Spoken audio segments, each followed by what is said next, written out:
Assalamualaikum warahmatullahi wabarakatuh. Pada pertemuan hari ini kita akan membahas mengenai hudud. Nah,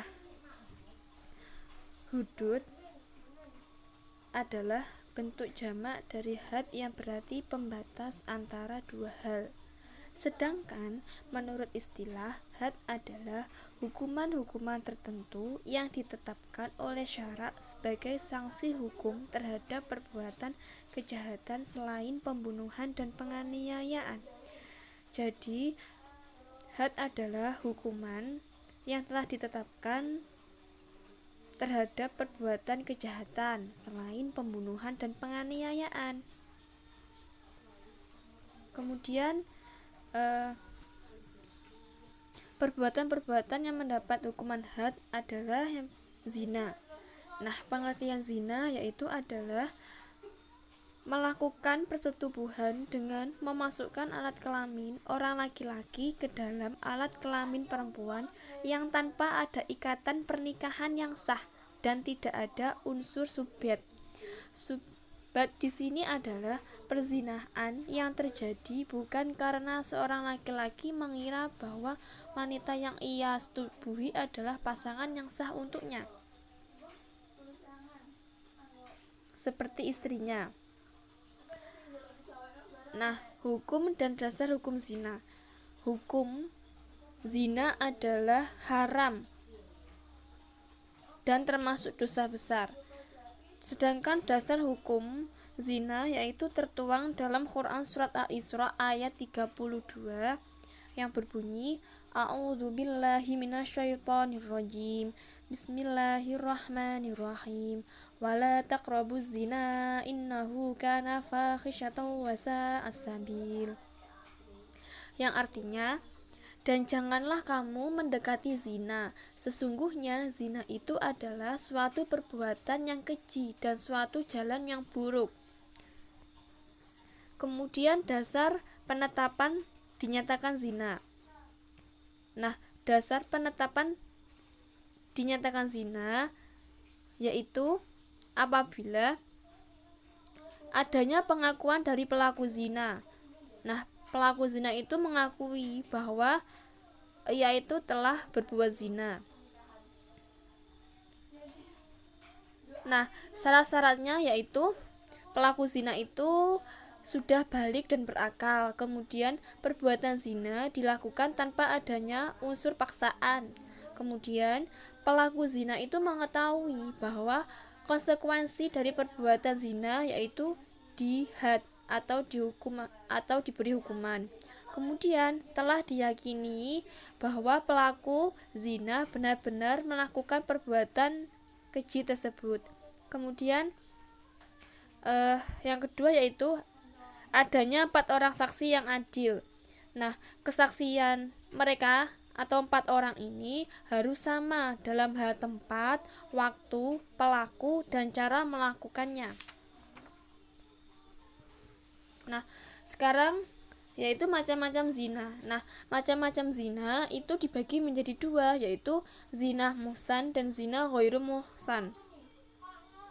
Nah, zina muhsan adalah perbuatan zina yang dilakukan oleh orang yang sudah pernah menikah secara sah. Sedangkan zina ghairu muhsan adalah perbuatan zina yang dilakukan oleh orang yang belum pernah menikah. Kemudian yang kelima yaitu hukuman bagi pelaku zina. Nah, hukuman bagi pelaku zina muhsan atau orang yang sudah pernah menikah secara sah itu maka dihukum rajam, yaitu dilempari batu yang berukuran sedang hingga benar-benar meninggal dunia. Kemudian hukuman bagi pelaku zina ghairu muhsan atau orang yang belum pernah menikah secara sah yaitu diberi hukuman cambuk 100 kali dan diasingkan selama 1 tahun. Kemudian hikmah diharamkannya zina. Nah, hikmah diharamkannya zina yang pertama yaitu menjaga keturunan. Kemudian yang kedua yaitu menjaga ketentraman rumah tangga. Yang ketiga yaitu menjaga kehormatan diri dan keluarga. Kemudian yaitu khodzaf. Nah, khodzaf secara bahasa adalah melempar, sedangkan secara istilah adalah menuduh orang baik-baik melakukan perzinaan. Maksudnya di sini adalah orang tersebut menuduh orang lain telah melakukan perzinaan.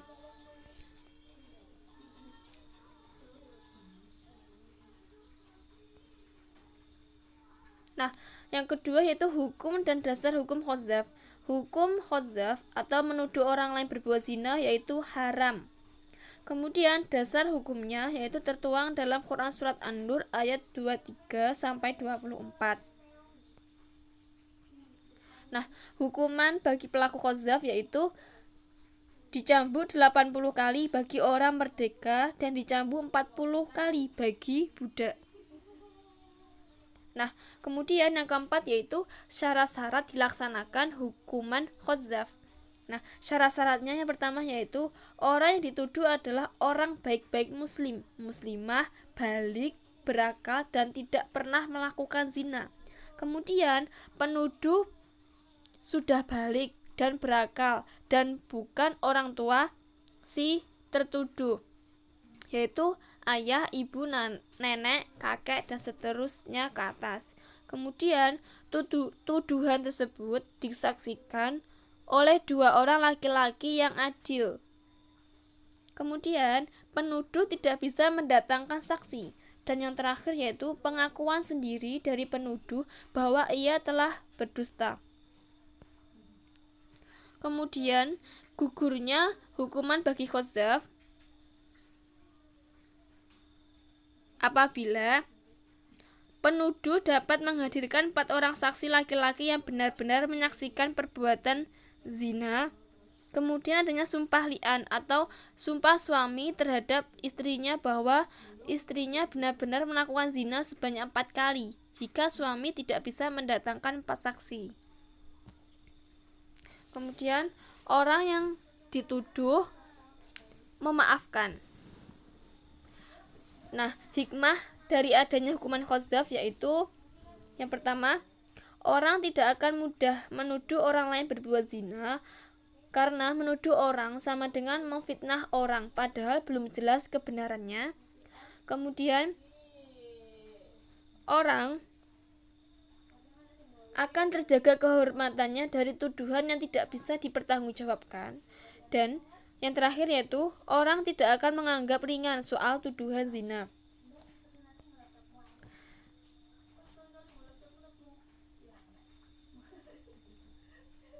Selanjutnya yaitu khomer. Nah, pengertian khomer secara bahasa adalah menutupi akal, sedangkan secara istilah adalah segala jenis minuman yang bisa menghilangkan fungsi akal dan memabukkan sehingga bagi yang meminumnya akan hilang kesadarannya.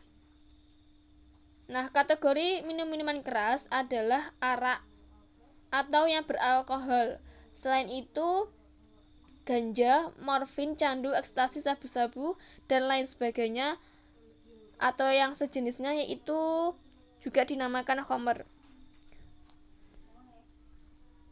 Kemudian hukum dan dasar hukum dilarang minum minuman keras. Nah, hukum minum minuman keras adalah haram. Dasar hukumnya yaitu tertuang dalam Quran surat Al-Maidah ayat 90 yang berbunyi A'udzubillahi minasyaitonirrajim. Bismillahirrahmanirrahim. Ya ayyuhalladzina amanu innamal khamru wal maisiru wal ansabu wal azlamu rijsum min amali syaitani fajtanibuhu la'allakum tuflihun.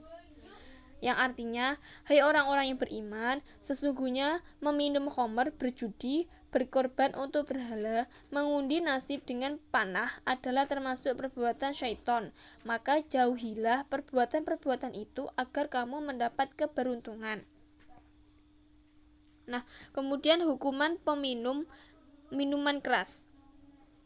Hukumannya yaitu dicambuk minimal 40 kali dengan menggunakan alat pukul berupa sepotong kayu, sandal, sepatu, tongkat, dan lainnya. Kemudian penetapan hukuman peminum khamr.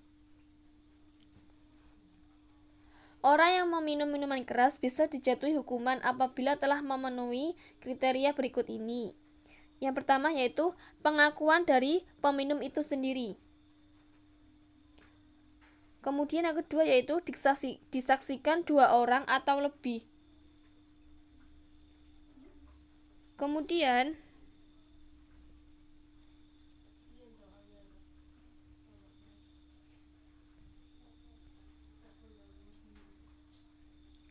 hikmah dilarangnya minuman keras.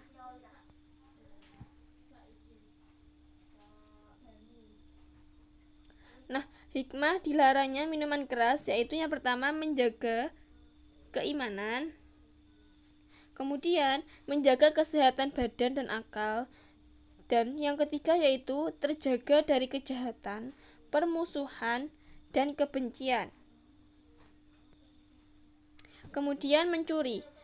Nah, mencuri secara bahasa yaitu mengambil harta secara sembunyi-sembunyi, sedangkan mencuri secara istilah yaitu mengambil harta orang lain dengan sembunyi-sembunyi tanpa pengetahuan pemiliknya dari tempat yang semestinya harta tersebut disimpan.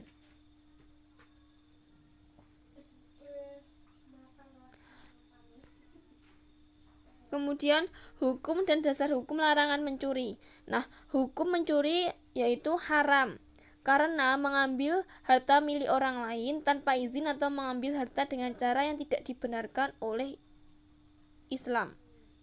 Kemudian dasar hukum mencuri yaitu tertuang dalam Quran surat Al-Baqarah ayat 188. Kemudian penetapan perbuatan mencuri. Nah, penetapan perbuatan mencuri memenuhi syarat-syarat.